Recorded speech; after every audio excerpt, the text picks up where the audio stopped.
Hey guys, Brian P. Alvarez here, and today I'm going to show you how to get started with Adobe Premiere CS6. Let's jump to it. This time I go.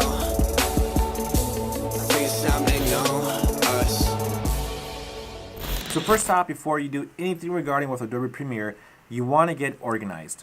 Being organized with your projects is very, very crucial. Why? Because you want to find everything in one place. Editing, you have so many assets to go along with it. You have music files, you have After Effects files, Photoshop files. I mean, you have a lot of stuff that goes into editing a video once you get really into it. So let's get to how I organize my project files. So first off, let's create a folder. Just for the sake of this video, we'll call it Main Project. Within this folder, you can find a few other subfolders that I've created, that I've learned throughout my time on how I get organized.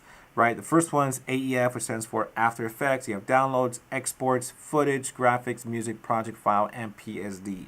Basically, if I want to take this video project into another computer, I'll just drag this main project folder into my external hard drive, and I can take it to work anywhere I want because I'll find everything in one place. So now that we have our files created, let's get our footage from the SD card and import it into the footage bin, right? So I already have done that. All my footage is right here in the footage bin folder that I've created.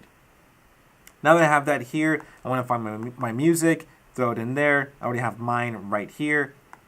And same thing goes for everything else. So guys, basically, whatever you want to be in this video, throw it into one of these folders.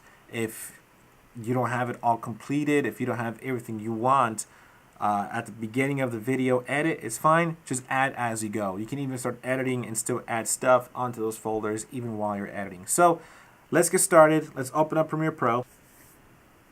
And before we get to the edit, I do want to give a little disclaimer. I've added time slots below for those of you that already know how to get started with Premiere Pro. If you're looking for a specific part on Premiere Pro, like how to go about your sequence or how to cut, how to export, just look below in the description. I have time slots broken down by highlights of the video. You could just easily skip through that part, so you could just refresh your mind on how to do certain things regarding Premiere Pro. So look below, check out the description below, and you can just find exactly what you're looking for.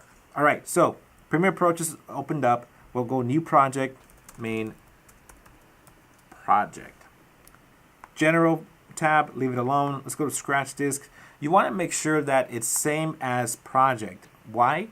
Because it's going to keep everything in the same place. Now, all these scratch disks is basically media cache files, video previews, captured audio. Basically, all the memory that encompasses your video edit will be in these scratch disks. You want to make sure that they're all targeted into that same bin over here, project file, which it is, project file. All right, so my main project name is created. It's all going to the same place. My scratch disks are all in place. So let's hit OK.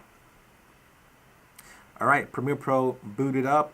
Let's get started with importing some media, right? I'm gonna double click on import media, all right? And what I wanna do is hit footage and start inputting some of the footage that I have brought in. I'm gonna just choose 4 of them just for the sake of the video. Import. Okay, so now that my footage is dropped into Premiere Pro, I am ready to build my sequence. So File, New, and Sequence. Now, I've been shooting on a Canon DSLR. That's what I use. It's a 60D. They're considered DSLR. Here on the presets, you can see digital SLR, which means DSLR, right? So I'm going to press that little caret and choose 1080p DSLR 1080p 30. Why 30? Well, because my frame rate here is 29.97. If you look at the settings within the preset description, time-based 29.97. It matches all the way through, so I'm going to get started. Sequence 1 is a good name for it. You can name it whatever you want. Doesn't really matter. So let's hit OK, and let's get started. Bam. My timeline just got created. I have a blank canvas now to work on my video. So let's get started with cutting some stuff. So let's cut the video. The first one, this is shots of my first vlog. I'm going to mute it for now.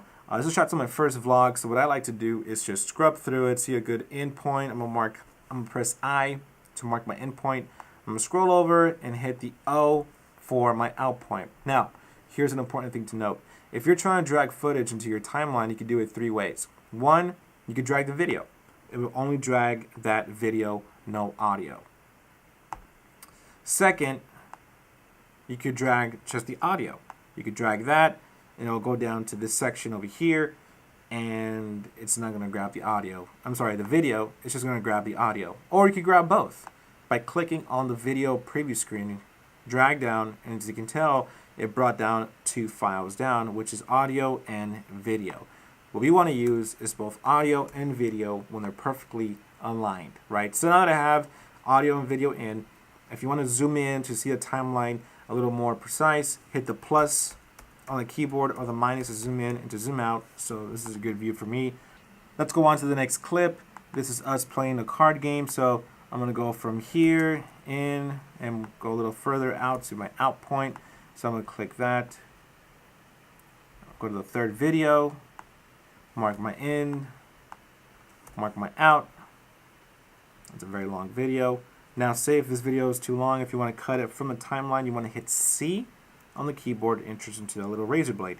You could choose this part over here, click on it. You could just cut as you wish, and you hit the V, turns into this cursor, and you can select certain clips. You can select multiple clips. So I just want that little piece. I'm gonna hit the delete button, and that goes away. Let's get the fourth and last video clip. I'm gonna go from this point in and out. I'm gonna drag both. And again, I say if I just want a little piece of it, I'm gonna hit C, go from this point, and just delete this clip. Bam. For the sake of this video, I just dropped in some footage so you can see what I'm doing, but obviously you're gonna have more into this timeline because you're building out a more in-depth video. So now that I have my project completed, let's mark my ins and outs off the timeline. So let me hit O and drag it to where this ends. Bam. My whole project is ready to be exported. I have all my videos selected. Obviously, you're going to have more than I have. I just dropped in some footage so you can see it. So once you mark your ins and outs, you want to go File, Export, Media.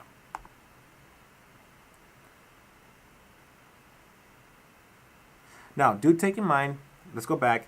Before we do that, you want to make sure that your timeline is selected. You see this blue ring around it? You want to make sure that this timeline is selected before you hit the export. Because if I go here and go File, Export, Media won't be selected. So hit Timeline, File, Export, Media, and you can choose your presets, right? Format, H.264. That's the way I like to format it. That format's pretty good. It's friendly, you know, with YouTube, Vimeo, and other platforms. So that's a pretty good standard to use. So format, H.264. Preset, I like to use, this is just preference, especially because I upload a lot to YouTube and Vimeo. I like to use the Vimeo 1080p HD. I just do. It's a great format to use. Output name, you want to go to that export folder that we created and name it something that you know. So main project version 1, right? So bam, I got it named. Use maximum render quality. Use preview. I just like to select those two so it could give me the maximum depth of quality all throughout the video. And let's hit export. Alright guys, and there you have it. The video was exported. You can find it right here. We go back to that folders that we created. You go to export, and guess what? It's right there. I basically showed you how to start Premiere Pro from the beginning to the end. You now know how to start your project, how to open it, how to save it, how to cut your footage, start a sequence, how to cut it up, and how to export it. So this is a basic tutorial on how to get started. There's a lot more you can do with Premiere Pro. Obviously, you can add titles, you can add color, mess with the audio. I mean, you can do so much with Premiere Pro, and we barely scratched the surface. So again, guys, I hope this brought a little bit of value to you. I hope that you've learned how to use Premiere Pro, at least the basics. And if you want to learn something, let me know. If you want to learn how to add titles, if you want to learn how to color it, or use another program like After Effects or Photoshop, leave me a comment below and I'll be more than gladly to show you. There'll be more tutorials to come out. This is my first one, so it may be a little different from others, but let me know how I'm doing. Drop a comment below. Make sure you subscribe and hit that bell so you can be notified of when I upload. And if you like this video, give me a thumbs up. Thank you so much for watching, and I'll catch you next time.